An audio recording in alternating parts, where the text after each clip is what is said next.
Welcome to Not Milk Never Milk. Subscribe if you're lactose intolerant. You begin by verifying prerequisites. Make sure you have admin rights or the equivalent and that a map is enabled in Gmail.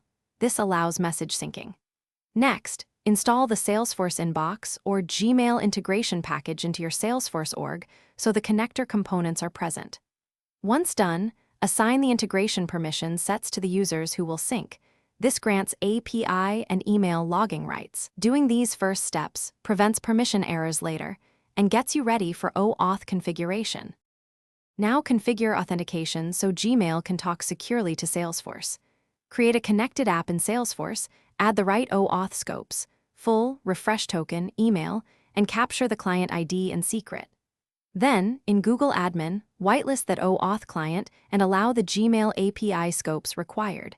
This enables token exchange. Next, run an OAuth test with a sandbox or test user to confirm you receive access and refresh tokens. Make sure refresh tokens persist so sessions don't drop. Finish by enabling email logging and setting association rules in Salesforce so incoming messages auto-link to leads, contacts, or cases. This ensures emails appear on the correct records. Configure the Gmail sidebar and user display options inside Salesforce so users can view and relate emails quickly.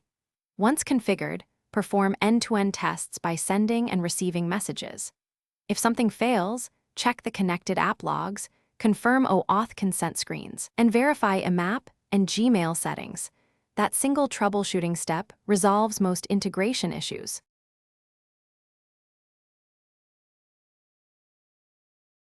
Thanks for watching. If this was helpful, leave a like and consider subscribing. See you next time.